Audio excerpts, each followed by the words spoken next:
The broadcast is now starting. All attendees are in listen-only mode.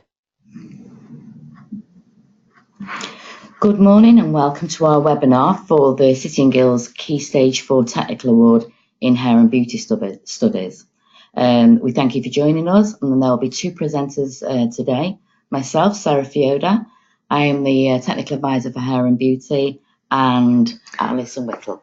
Hi, I'm Alison Whittle. I'm the Post-16 Technical Advisor, background in hair and beauty, and very much sort of a schools background. So hopefully we'll be sharing some information on that today. Thanks, Alison. Before we begin, I would like to explain a few things about our webinar platform to allow you to get the most out of our experience. All participants will be in listen-only mode, but we will be answering any questions at the end of the session. You can use a question tab to post any questions to us, and we will do our best to answer them all. After the webinar, we will be providing a copy of the recording of the webinar and a copy of the slides. To start this webinar, I hope everyone can see the presentation and hear clearly. Due to a technical issue, I would like to check if the slides are moving forward. Would someone like to write in the question tab, please? Thank you very much. They're moving then. Thank you.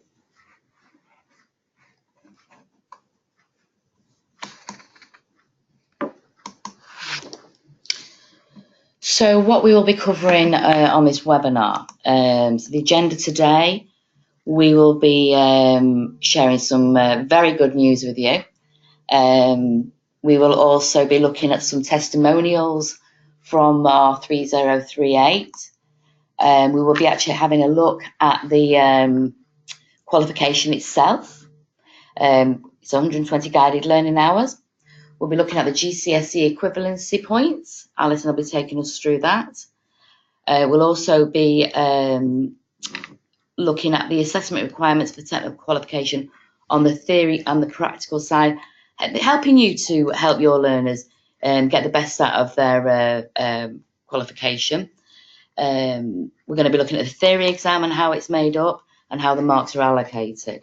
We'll look at assessment objectives and the weighing of those assessment objectives. And we'll look as well at how the theory exam covers the content of the qualification itself.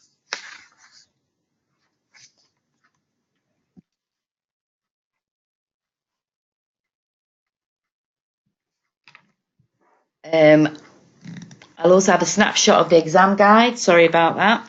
And then we'll move on to the assessment requirements of the Synoptic Assignment Practical Trade Test.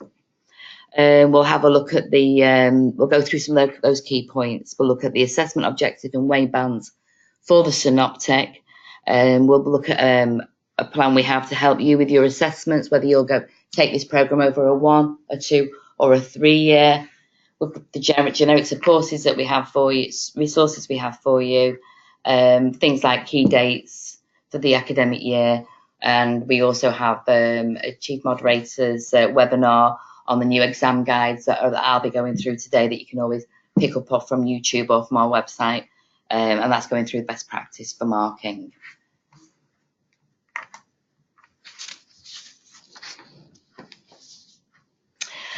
Well, City & Guilds, we're here, right? We're really, really, really delighted to announce that we are the only AO to have our Key Stage 4 Hair and Beauty Award 3038 on the 2020 performance tables. So we really want to make a big shout out for ourselves for this one. We've worked very hard making sure this qualification is fit for purpose. And we have some great testimonials and sharing good practice on this webinar for you from centres who are running the qualification. I'll just hand over to Alison now. Yes, it is. Indeed, it is really great news for everyone. And that sort of means that you have every confidence now in planning for the next 2 years for your curriculum planning for your centres. So that is really something we're delighted to share with you. There's also a link on this page to the performance tables for 2019 and 2020. So you can sort of look down sort of how many qualifications are there. And sort of you can see our qualification with the QAN number available to you on those performance tables. So if you'd like, the hyperlinks are on the 2019 performance tables. If you want to go in there and just open hyperlink, and the same on the 2020 performance tables. It's a hyperlink. So a lovely comment here from Lee, who we work really closely with in Coppell School in London, and a lovely comment. She said our school has only just recently started delivering Key Stage 4 to Year 9. They absolutely love it. And I think one of the lovely comments is that, you know, it's very important, especially for Ofsted, of how subjects interlink to each other. And I thought this qualification, the students didn't realise how many of the subjects that they're learning as part of this qualification. And I think the fact that their engagement is exceptional. So thank you very much for that comment, Lee, very much appreciated. And another comment from Haitian High School, and this is from Julie Sibbett, Head of Vocational Faculty. Julie's worked with another awarding organisation and is absolutely been thrilled with the support and guidance that she's had from City and Girls with our 3038 Hair and Beauty qualification. She's absolutely loving the new technical award, as it states here.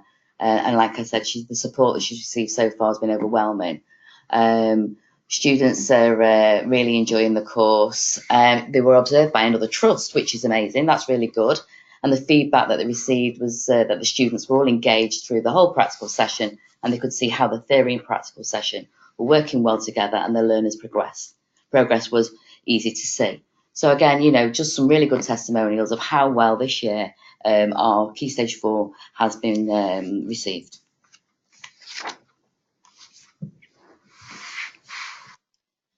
So if we just go through the qualification itself, the Key Stage 4 City and Guilds Technical Level 2 Award in Hair and Beauty Studies, it's 120 guided learning hours, and that maps over to a GCSE.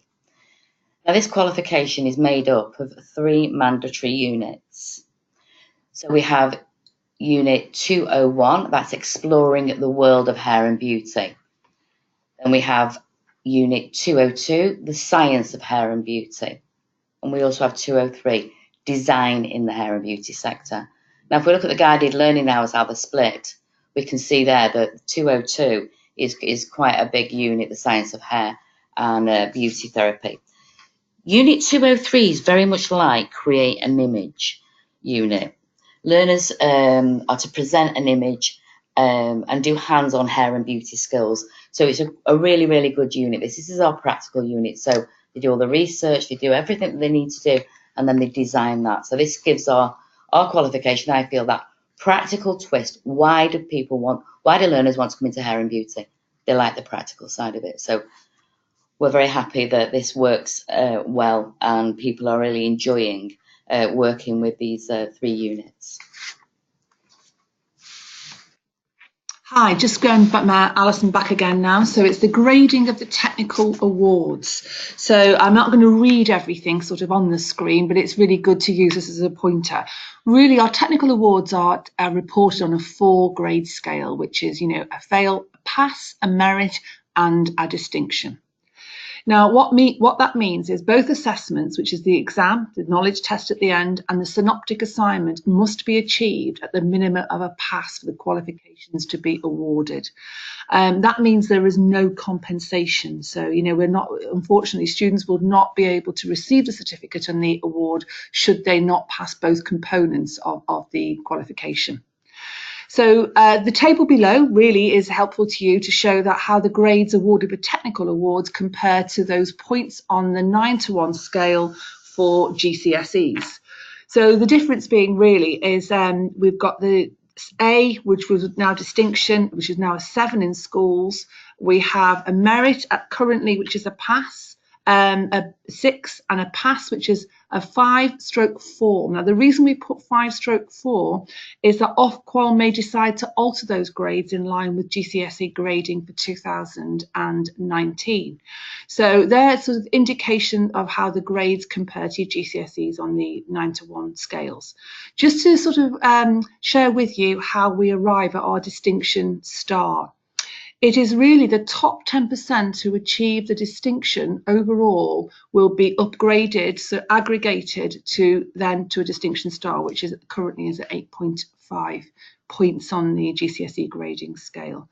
So that gives you an indication, really handy table to have.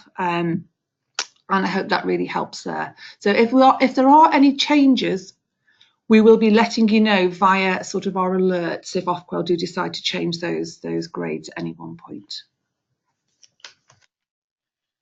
Hi, so now we're coming back to the City and Guilds Technical Awards. Our Technical Awards have two assessment components, and both components must be achieved at a minimum of a pass to achieve the overall qualification. Now, what we've gone for is the 60-40 split. So our Technical Awards made up of 60% practical, 40% theoretical. So, as we know, we have the two components. We have the synoptic assignment and the theory exam, the external assessment theory exam. The focus is on the synoptic assignment, and it allows the learners to experience some of the practical aspects of the qualification. However, the theory exam is also important, so learners understand the reasons why something is done in a certain way, or the anatomy and physiology of the body, how it works, what the key elements are. So they have to be able to put their knowledge into practice. And this is something that we have to see. So if we look at the external assessment and how this qualification is made up, it's externally set, the theory exam, it's externally marked, it contributes to 40% of your overall grade. You have 2 dated opportunities in an academic year to sit the theory exam, but you only have one resit. Only one resit is allowed. Now, if we look at the synoptic practical assignment, your trade test, that is externally set by ourselves. It's internally marked and standardised by yourself, but it's externally moderated, which means City and Guilds will be sending a moderator in to moderate this qualification. It contributes to 60% of the overall grade of the qualification. The good thing about this is we have one 12-week window in which in each academic year to complete the synoptic assignment, and I'll be going into that in a little bit more detail later. Alison, I'd just like to pop in here. Yeah, I mean, it really helps. I mean, when Sarah used the word trade test, it really helps prepare learners for going into the world of hair and beauty, should they decide to sort of progress into that. However, I think it is important to say that these are not competence-based trade tests as they would be at Key Stage 5 at 16 plus. This is just sharing, having some practical skills to give the learners some coordination of practical skills. But it's really good to refer to them as what would be expected in a trade test, because in real life that's how we do sort of select for hair and beauty candidates.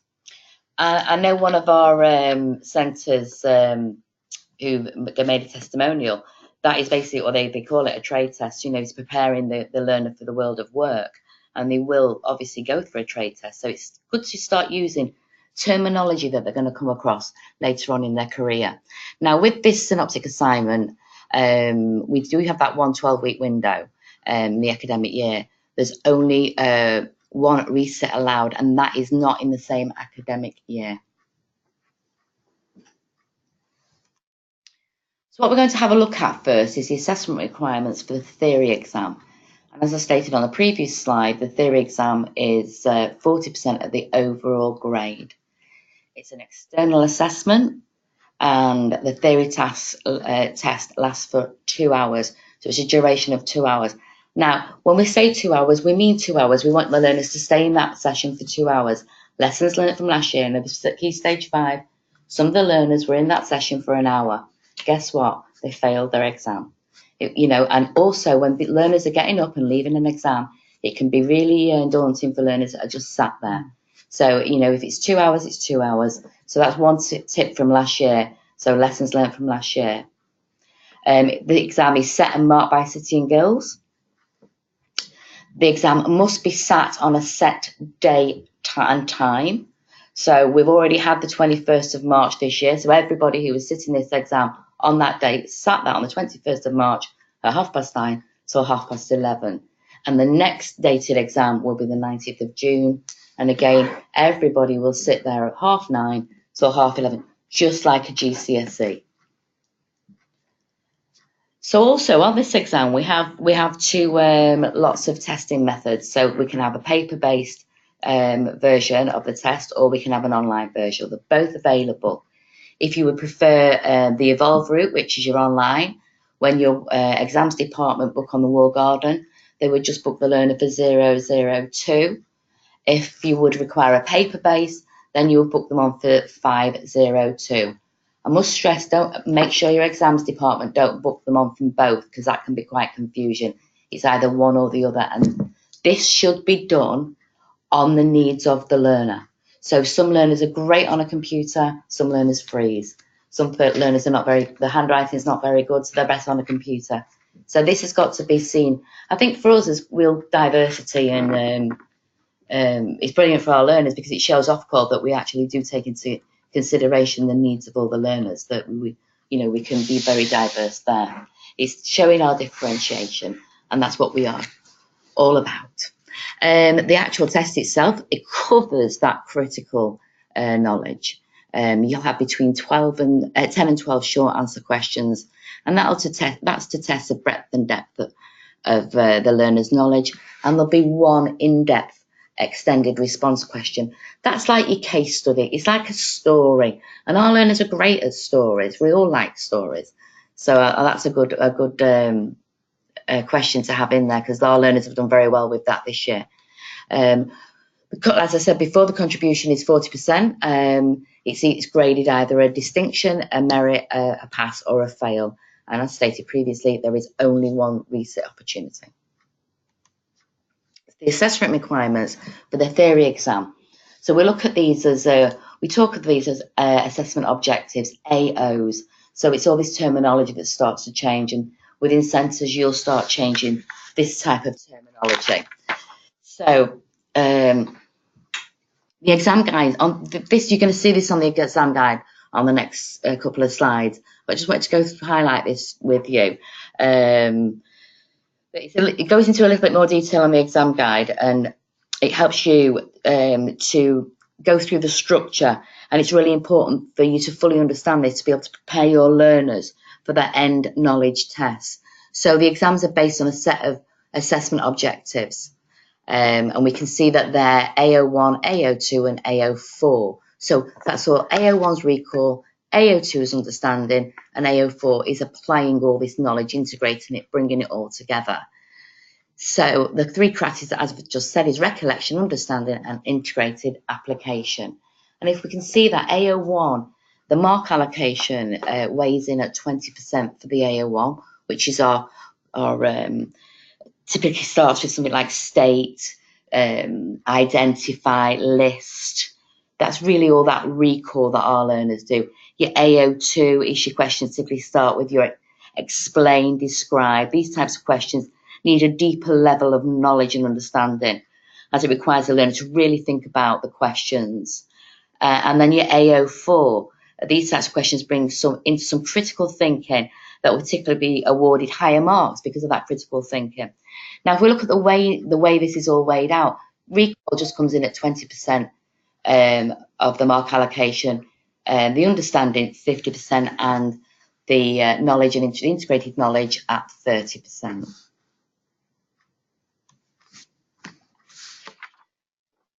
Now we're going to look at the how they're actually how these marks are allocated. So how does the theory exam cover the content of the qualification? Well, if you can see down on column 1, there's your units, and we have our learning outcomes. On unit 201, we have the key features of the hair and beauty sector and development in the hair and beauty sector. And that's 8 marks. That's weighing in at 13% of this qualification.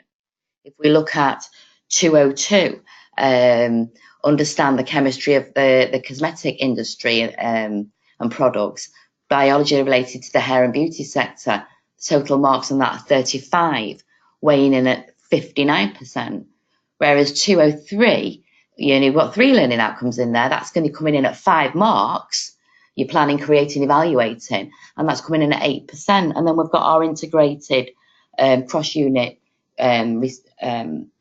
response question at 12 marks, weighing in at 20%. So when you look at the marks and the aggregation of percentage, we're looking at, the majority of the questions are going to be from 202 and obviously the integrated cross-unit response question.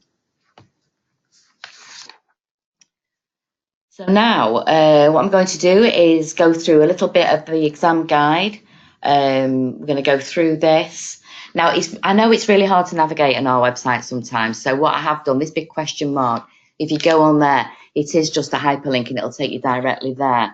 But the best way to get on board, to get it off our website, is to go into the search engine in the right-hand side of the screen at the top. If you want to put in 3038 and just press enter, it'll take you through to documents. From there, you'll go to a level 2 assessments and you will find this a lot of documents there that we'll be talking about throughout the duration of this webinar.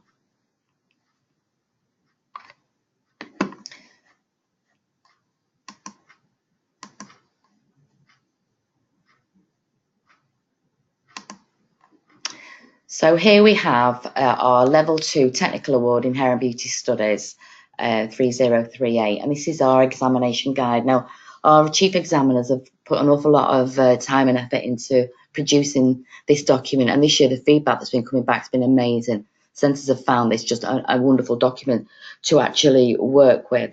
So I'd just like to go through and point. There's 4 key points in this document that you need to go through, and I think really it's been created for you and your learners. So it's to help prepare for the external theory exam, and it's critical that you use this guide to support in revision and prepare those learners. So if we go through to our who is the document for, there's 4 key sections, and there's the details of the exam. This section gives you details of the structure, length and timings of the exam, the content of the assessed exam, guidance, and then further information and hyperlinks where it'll take you to our website. So firstly, the details of the exam. This is giving you all the an overview of this external assessment. It's giving you a hyperlink to the teaching and learning assessment guide, which we'll go through later on. It's giving us the exam requirements here. It's telling us it's the hair and beauty studies, and it's a theory exam, and it's 2 hours long. And it's letting us know that it's graded and the candidates must achieve a pass. So reading through this, it really clarifies everything for you. It tells you when does the exam take place. There's a link here to the exam's timetable, which tells you exactly, but on the previous slide, but this will tell you exactly when the exam is taking place. It tells you the start of the study programme, how to plan for and prepare learners. It also gives you how the exam is structured. So each exam has approximately 60 marks and what it's made up of, approximately 10 to 12 short answers, which I've just gone through, and 1 extended response question, which is your case study, your story. Your short answer questions are used to confirm the breadth of knowledge and understanding of the learner. And the extended response question is to allow the candidates to demonstrate that higher level integrated understanding, that critical thinking, that analysing, evaluating. It just, differentiates our learners. So those who are just able to do and those who just are higher at achieving and can take that further. So we'll have more examples of this in section 3. So I've already gone through this on a slide with you, which I won't be going through again, but that is in there for you to have a look at. It gives you an example of booking the exam, so with the instructions of conducting examinations as well from GIS, and booking the exam, any special considerations or policies, email address and access to arrangements. So any learners who need any special considerations, again, going through the wall garden would be your normal process. So let's have a look at this content of this exam. So as we went through earlier, you've got your 201, your 202, 203. So exploring the world of hair and beauty, the science of hair and beauty and design. So it's great, explore science and design. That's what they've signed up for, and that's what we hope they're going to get from this qualification. So if we have a look at the unit, we've seen this on a previous slide. It's broken down a little bit further, a little bit more understanding there with the learning outcomes for you.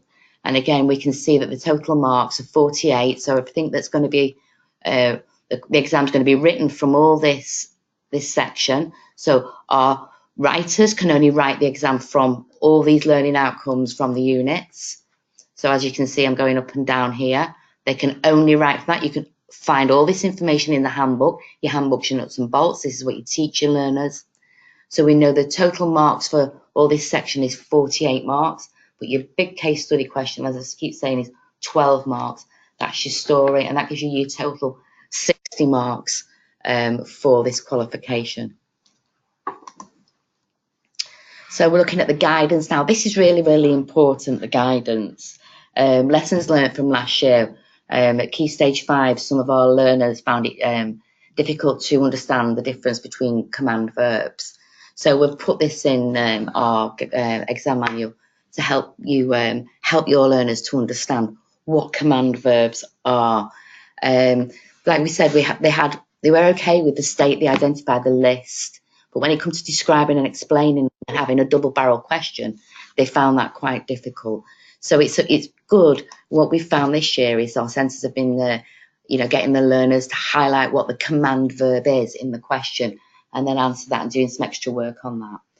So there are command verbs, as you can see: analyse, calculate, describe.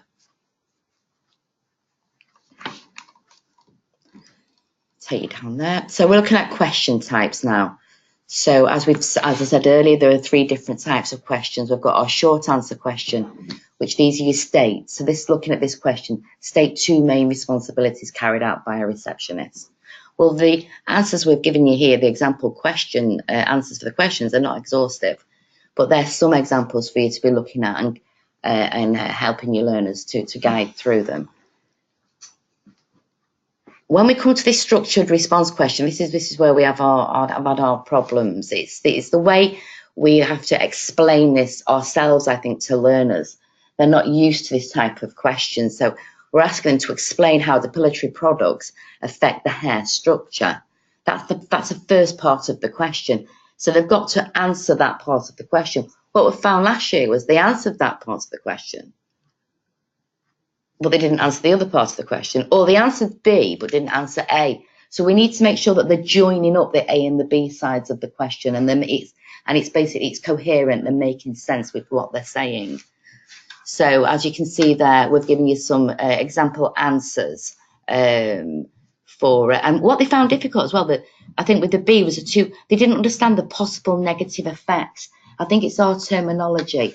It's making sure that what is a negative effect? Do they understand the terminology of a negative effect? And that's something that we've picked up on last year. So again, what I'm going to reiterate throughout, whatever's in your handbook, it's your teaching syllabus, use the terminology that's in there, because that is the terminology that your learners will be tested on. And they do expect that to be present in the exams. If we go down to our extended response question, our case study, as again, it's a story. Our learners love stories.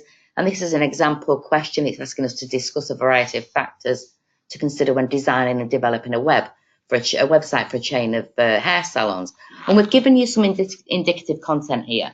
And we've done that because last year we found that our learners missed out on quite a bit of in-depth information they could have put in there.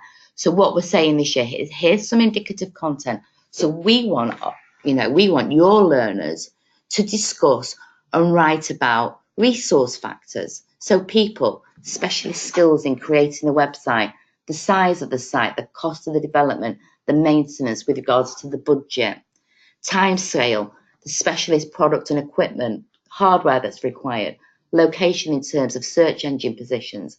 So they need to have all these headings and to be able to write something underneath that, a sentence underneath that, to make sure they're going to cover the indicative content that's required for that story.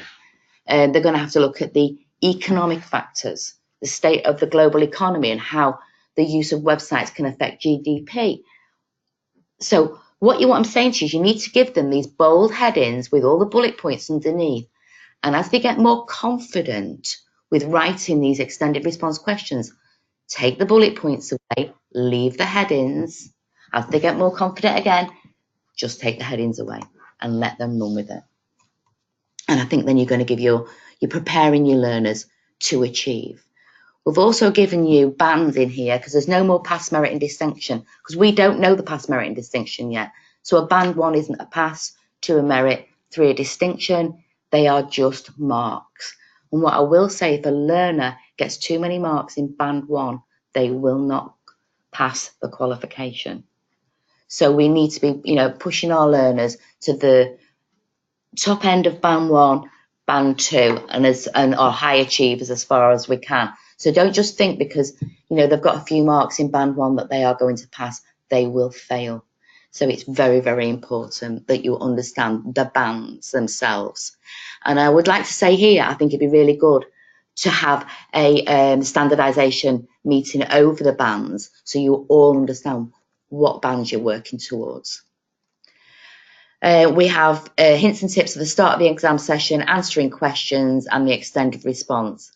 So what I'll finish off here is as well, if the learners finish off 10 minutes earlier, half an hour earlier, get them to sit there and reread that exam, go through it with a fine-tooth comb to make sure they've given themselves the best possible chance they can to receive the best possible grade.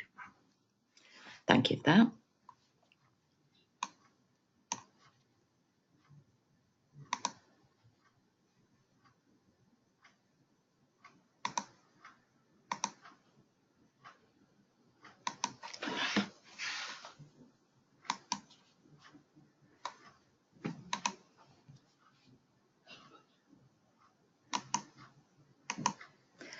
Right, here we are.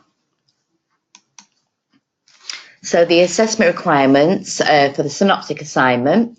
So as we said, we know we have this 40-60 split. This is your 60 split. This is 60% of the overall grade is your trade test. So basically what this is doing is demonstrating or helping your learner to bring together all the skills and knowledge that they have learned over the duration of the time with you.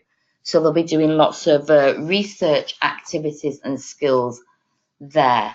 They'll be also looking at reflection and evaluation. So basically what the synoptic test does for us is it helps us see the practical element with the inferred knowledge bringing it all together. They have to go off and do research in a particular era, and this year we've been working with the Grecian times. Last year was festivals. So please make sure that when they have their research, that you do some sense checking on this. Make sure that they're on track when they're doing their research for the Grecian times. Just make sure that you're sense checking that so that they're not going off on a tangent onto a different era.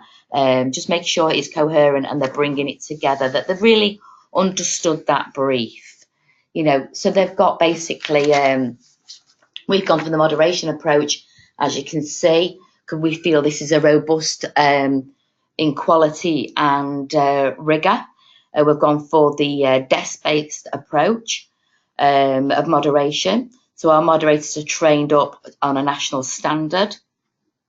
So basically, like I said, they've got a 12-week window to be able to do this the synoptic assignment.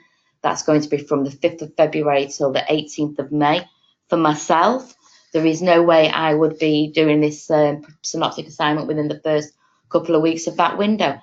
Neither would I be waiting until the last 2 weeks of May.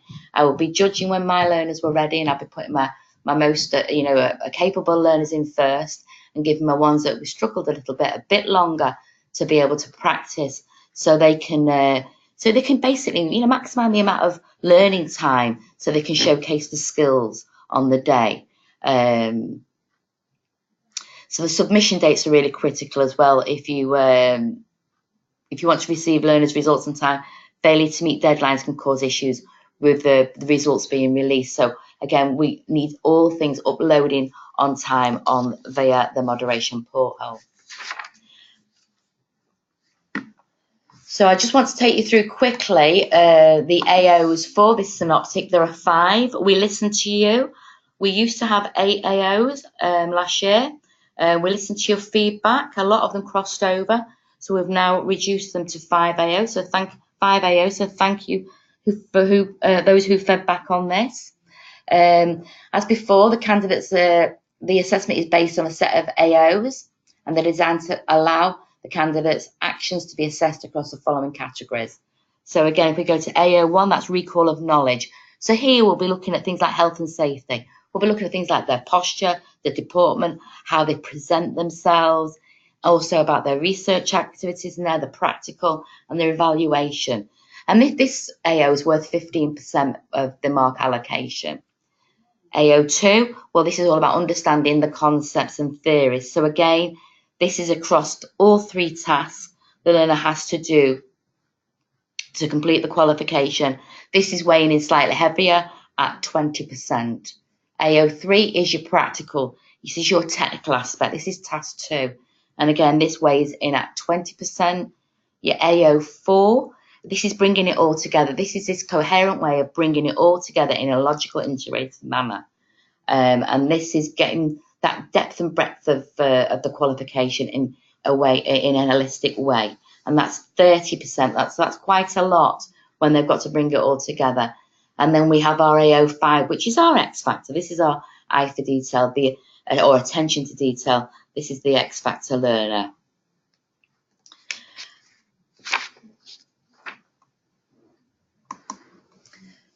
So if we look at this synoptic brief, the brief should be given to learners 4 weeks before the start of the assessment, not before. You can get the brief from the wall garden. It is password protected, so your exams department will be able to do that for you. During these 4 weeks, learners can use the internet and books and other materials to do lots and lots of research. So they've got independent research for 4 weeks. You need to be sense checking this research to make sure that, like I said before, they've not gone off on a tangent and been doing the wrong era. The information they collect can be stored on a pen drive or the computer or in notebooks or notes. This is what I would do, was collect everything off them prior to that exam. I would want that, and I would be giving them that back on that exam day. Once they've completed the 4 weeks research, they sit that synoptic assignment. During the supervised session, they can't have access to the internet, but they can use the research. So everything that they've stored or given to you or they've put on the notebook, they can use that to help them carry out the task. Now, during this supervised session, which a lot of you from schools will know, it's a controlled assessment. So supervised sessions, controlled assessment, they can use what they've already worked with.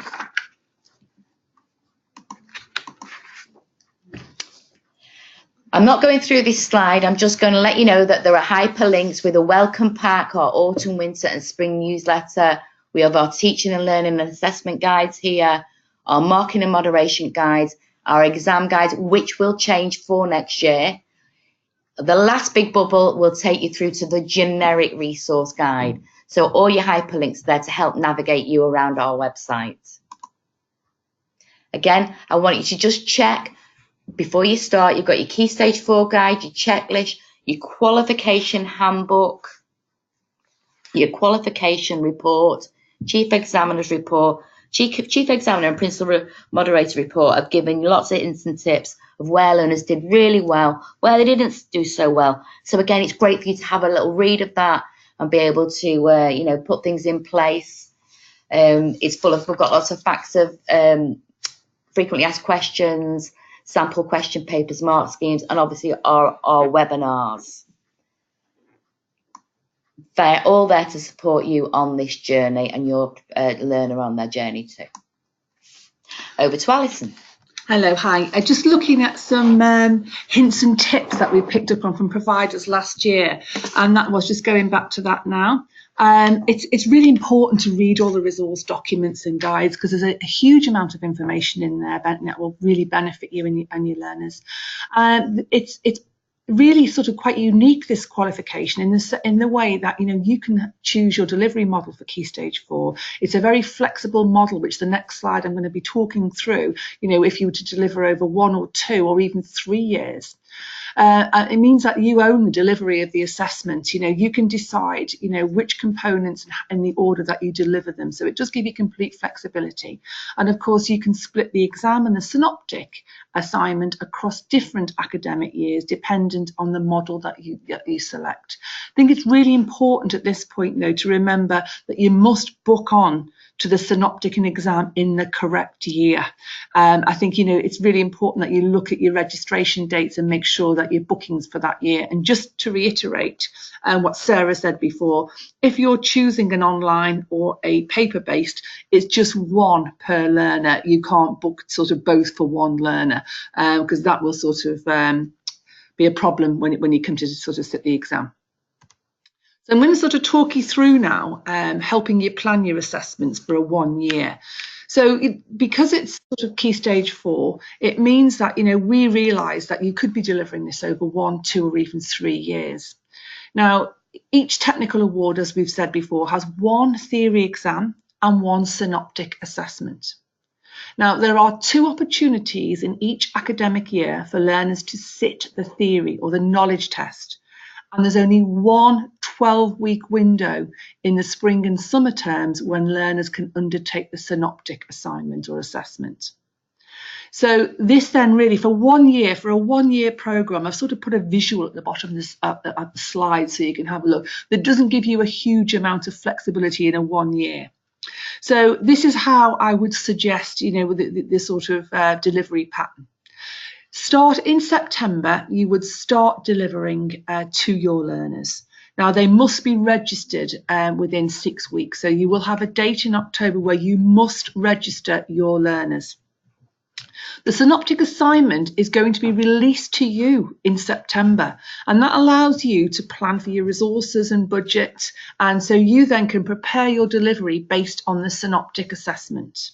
So you would have it in September. You would teach all of the content for the theory exam and for the practical skills right the way through until February. You would then enter your learners for the first theory exam, which is in the February-March series. Now, this year it was in March. So they have that date in March that will be released to you sort of as soon as we have the exam table ready for 2019. The learners will sit the exam. You will get the results in the beginning or the sort of middle to May. So beginning to the sort of first week, second week in May. Then you will see, which learners that may need to resit or retake. Now, this is where this qualification is slightly different, because unlike a GCSE, this qualification is the best result that counts, not the first. So if you have some learners who you feel should have done better or could have done better, it may be worth you allowing them to have a resit or a retake in the May-June series. This year, the exam was in June. Now, the results of those exams will be made available to you in August. So you know the synoptic test, you know what's happening with the synoptic tasks. So in February, you will be a date will be on the allocated where you will know that you can release that synoptic assignment to those learners. So they will then have until May to start collecting their evidence and to do all their practical tasks, and for you to upload the sample size that we require onto the moderation portal. That depends on how many learners, obviously, that you have. So that's really a 1-year delivery. The sort of results for that synoptic assessment will also be available to you in June. So that sort of completes 1 academic year. It gives you a slightly sort of more flexibility with a 2-year programme, because then obviously we're having 2 opportunities for a synoptic assessment, because as Sarah correctly said, there is only 1 synoptic assessment or assignment available in each academic year. So you can take the theory and exam and the synoptic assessment in the first or second year. You can then decide which model suits your learners. You can then have, obviously, you've got 3 opportunities to sit the theory exam, although only 1 resit or retake is allowed. But you then have 3 windows where you can decide which of your learners you want to put forward for each of the exams. And it sort of gives you that flexibility again. And it allows for differentiation and allows for some learners to be able to sort of have more input on the theory side and the knowledge side, should they require it. So I'm just going to put, again, a visual at the bottom of the slide.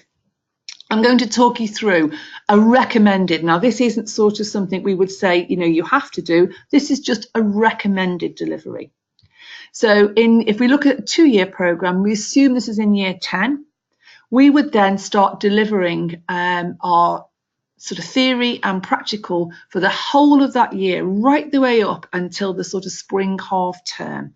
I would suggest that you should use the synoptic task from the year before as a mock example and use that particular synoptic assignment to prepare your learners for the tasks that they're going to have to complete and the language and the types of evidence that they require.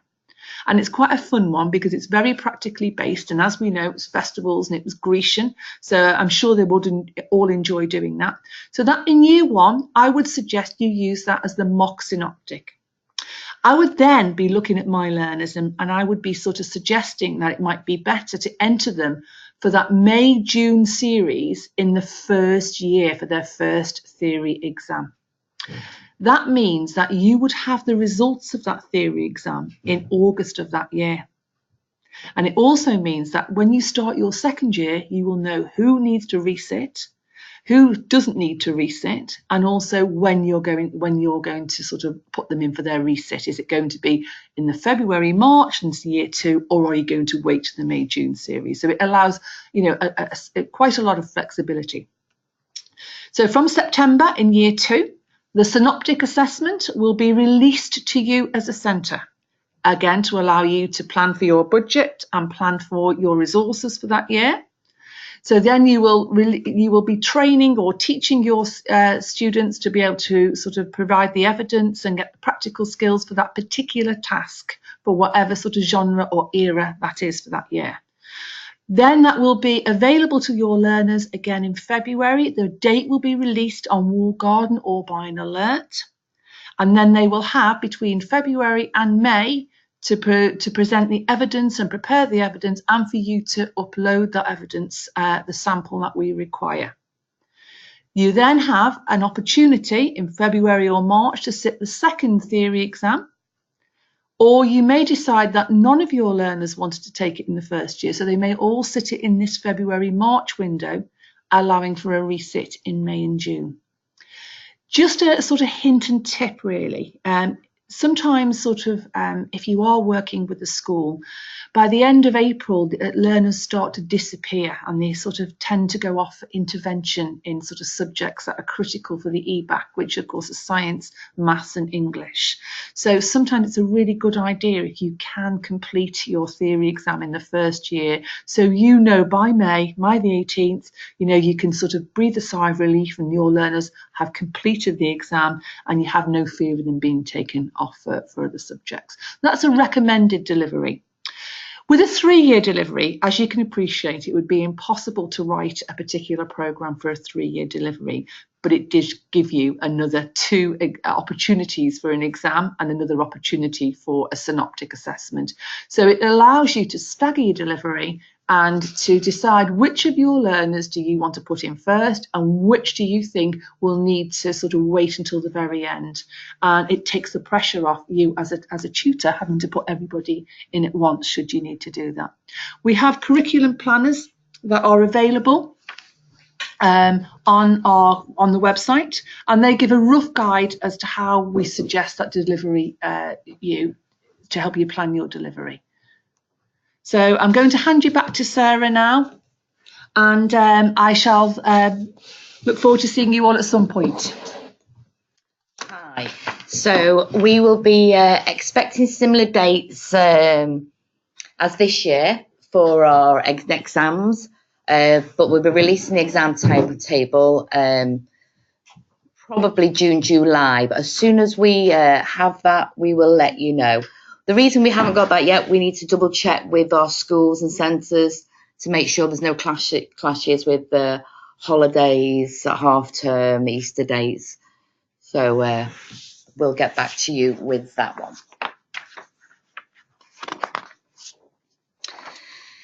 Now we're coming to our close really now of the webinar, and I just wanted to share some good practice with you across our from across our providers. At City and Guilds, we believe sharing best practice between our providers is the key to providing and embedding quality and consistency for our students. The voice of you, the provider, is a highly valued resource to us, the awarding organisation, and we really value any comments, whether they be positive, negative, or whatever you need to tell us, you have to tell us, and it's great to get great feedback, and if we don't, it's great to get the not so good feedback to make sure that we can get the great feedback on track. So here we've had a few people who've fed into this. So plan out they're giving you hints and tips basically to sharing good practice. Plan out your curriculum across the year groups is vital. This centre have opted to do the synoptic in year 10 and the written in year 11. Again, there's a flexibility of this qualification, which is brilliant. Another one here, since we now start in year 9, we use this year to prepare the writing and skills so they can write in their own words. Again, giving them more employability skills there.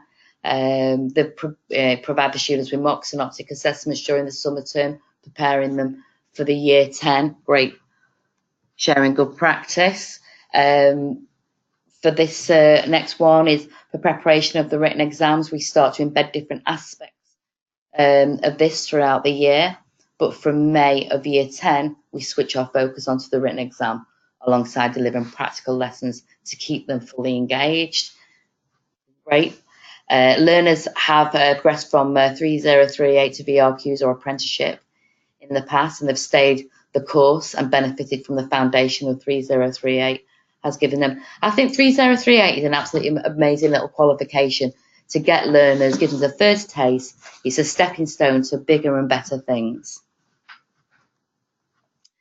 So we've got Val here from the Marine Academy.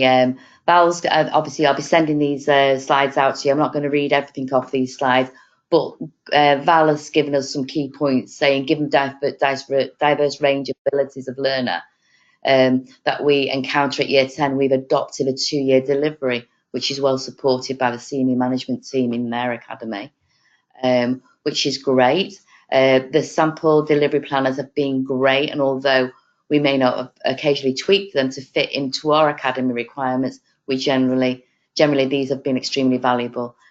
We have those academic planners are basically on this PowerPoint presentation, so you can click the hyperlink. The apprenticeship route is currently being favoured as their week's work placement was greatly enjoyed and employer feedback was complimentary. And I have organised off-site educational visits and competitions for students, which has proven motivating and an aspect well worth exploring. So that's one way of approaching things. Nikki from Sittingbourne, make sure that the mock exams are administered at the end of each term on a subject matter they've been taught. I think that's brilliant. That's key, is making sure you're always going back, putting them through the hoops. I would recommend using memory joggers to help learners to prepare for exams, highlight the command verbs. As we spoke about earlier, lessons learned from last year, it is these command verbs that have tripped some learners up. So this has worked well for her students. So for me now, to go back over our hints and tips, you've got to decide what delivery model you're going to go for. Is it going to be a 1, a 2, or a 3 year? You've also, as we've said, you can split the exam across different academic years. So you don't have to do the synoptic and the written exam in the same academic year. But remember to book onto the synoptic exam in the correct year if you're going to do that. And the biggest thing for me is to read all the resources and documents and guides that have been put together for you by, a panel of specialists who have embraced these qualifications and just work to share their experience with you and give you as much information as possible, so your journey and the learner journey can be as painless as possible.